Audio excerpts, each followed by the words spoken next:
কিভাবে তারা আজ ভিন্ন মতের কারণে একজন ইমামকে গুম করার স্পর্ধা দেখায় এবং গাজীপুরের কিশোরী আশামণির উপর পাশবিক দর্শন এবং বুয়েটের ছাত্র শ্রী শ্রান্ত রায় কর্তৃক জঘন্য যৌন অপরাধ জাতির বিবেককে গভীরভাবে নাড়া দিয়েছে।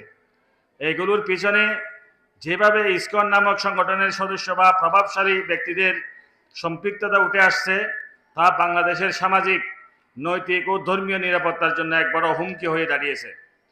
আমরা লক্ষ্য করছি ইসকন বহুদিন ধরে বাংলাদেশের অভ্যন্তরে ইসলামী ব্যক্তিত্বদের বিরুদ্ধে অপপ্রচার, গুম, খুনের হুমকি ধমকি এবং মুসলিম তরুণদের ধর্মশ্রুতি গঠানোর ষড়যন্ত্র চালিয়ে যাচ্ছে। তাদের বিভিন্ন মন্দির ও সাংগঠনিক কার্যক্রমের আড়ালে ধর্মীয় উগ্রবাদ, নারী শোষণ এবং আর্থিক দুর্নীতির চক্র সক্রিয় রয়েছে। এরই ফলশ্রুতিতে আলিপের মতো নিরপরাধ আইনজীবী প্রাণ হারাচ্ছে, আশামণিরা লাঞ্ছিত হচ্ছে, আর মুহিবুল্লাদের কণ্ঠ চিরতরে স্তব্ধ করার অপচেষ্টা চলছে। গুমের শিকার হতে হচ্ছে। এমত অবস্থায় অন্নকূট উৎসব নামে বৈলছড়ি সহ বাঁশখালীর বিভিন্ন স্থানে ইসকনের জমায়েত দেশ ও জাতির জন্য হুমকি। প্রশাসন সহ সকল গোয়েন্দা বিভাগকে তাদের ষড়যন্ত্র অপতৎপরতা বন্ধ করার জোর দাবি জানাচ্ছি। অন্যথায় আমাদের বাঁশখালী উপজেলায় সকল ধর্ম, বর্ণ, দল ও মতের স্ব অবস্থানের যে ঐতিহ্য রয়েছে তা বিঘ্ন ঘটার প্রবল সম্ভাবনা রয়েছে।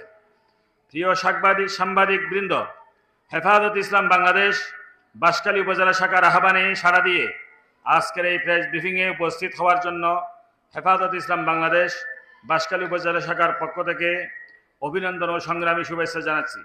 মহান আল্লাহর দরবারে সকলের দীর্ঘায়ু কামনা করছি। হেফাজত ইসলাম বলছড়ি ইউনিয়ন শাখার মোহতরম আমির, বিশিষ্ট আলেম দ্বীন হযরত মাওলানা ইমরান বিন মুফতি সগীর রহিমাহুল্লাহ, উপস্থিত রয়েছেন হেফাজত ইসলাম বাংলাদেশ বাঁশখালী থানা শাখার সম্মানিত নায়েবে আমির হযরত মাওলানা শহীদুল্লাহ, হযরত মাওলানা সগীর নুমানী হাফিজাহুল্লাহ, হযরত মাওলানা হারুন হাফিজাহুল্লাহ, হযরত মাওলানা আনিসুল ইসলাম সাহেব হাফিজাহুল্লাহ সহ আগত সম্মানিত নেতৃবৃন্দ এবং আগত মিডিয়া ভাইয়েরা, আসসালামু আলাইকুম রহমতুল্লাহ বারাকাতুহু। আপনারা জানেন আজকে আমরা কোন প্রেক্ষাপটে আজকের প্রেস ব্রিফিংয়ের আয়োজন করেছি। হঠাৎ গত দুদিন পূর্বে আমার কাছে একটা নিউজ আসে, ইসকনের উদ্যোগে বলছড়ি মাতঙ্গী কালীবাড়িতে ওরা অন্নকূট মহোৎসব নামে একটি জমায়েতের ঘোষণা দিয়েছেন এবং লিফলেট পোস্টার সহ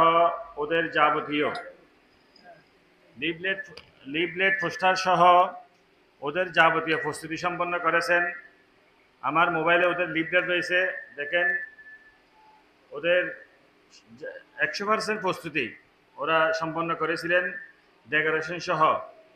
ডেকোরেশনকে অ্যাডভান্সও দিয়েছিলেন। সর্বক্ষেত্রে ওয়ালা আলিহি ওয়া আসহাবিহি আজমাইন। বাংলাদেশের স্বাধীনতা যুদ্ধ, 2013 সালের শাপলা গণহত্যা, 21শে মোদী বিরোধী আন্দোলন, সর্বশেষ 24শে জুলাই গণ অভ্যুত্থানে শাহাদত বরণকারী সকল শহীদদের আত্মার মাগফিরাত কামনা করছি এবং শ্রদ্ধা ভরে স্মরণ করছি।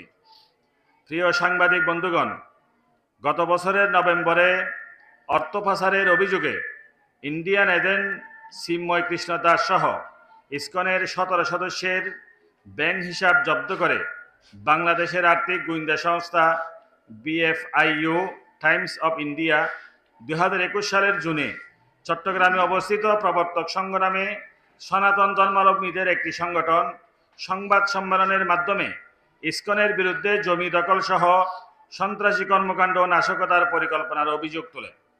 মন্দির নাম দিয়ে দেশের বিভিন্ন জায়গায় তারা ইসরায়েলি কায়দায় একের পর এক আস্তানা ও স্থাপনা গড়ে তুলেছে। দুর্বল সনাতন ধর্মাবলম্বীদের উপরও তারা নির্যাতন চালাতে দ্বিধা করে না।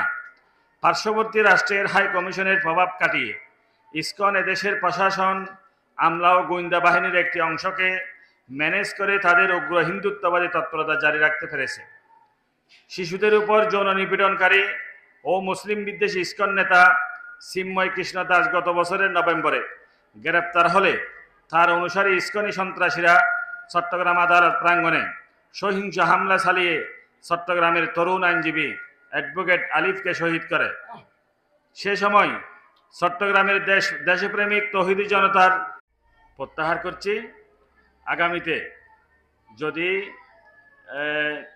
ইসকনের সেরকম কোনো কার্যক্রম আমাদের চোখে পড়ে বা সুনির্দিষ্ট কোনো এরকম প্রমাণ আমরা পাই, তাহলে সাথে সাথে ইনশাল্লাহ আমাদের কর্মসূচি আরম্ভ হবে। আমি প্রিয় সাংবাদিক ভাইদের উদ্দেশ্যে আমি একটা বক্তব্য রেডি করেছি। আজকের প্রেস ব্রিফিংয়ের মূল প্রবন্ধ আমি পড়ে শোনাচ্ছি।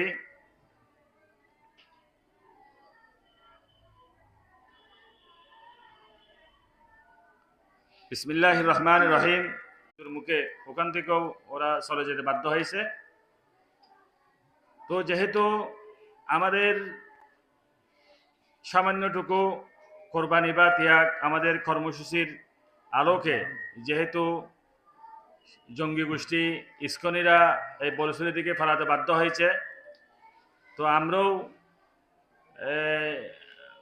বিভিন্ন দিক বিবেচনা করে আজকে প্রেস ব্রিফিং করে আপনাদের মাধ্যমে জাতিকে জানাতে চাই, দেশবাসীকে জানাতে চাই, আগামীকালের যেই কর্মসূচি আমাদের মা এবং মুসলমানদের গাঁথি, এই বলসরিতে কখনো অনইসলামিক কোনো কার্যকলাপ বা দেশবিরোধী কোনো ষড়যন্ত্র এই বলসরিতে যতবার হয়েছিল ততবার বলসরির আফমর তৌহিদি জনতা জঙ্গি তৎপরতা ও বাঁশখালীর বিভিন্ন স্থানে চলমান কার্যক্রম নিষিদ্ধ সহ সারা দেশে অব্যাহত ধর্ষণ ও সন্ত্রাসী কর্মকাণ্ডের প্রতিবাদে আজকের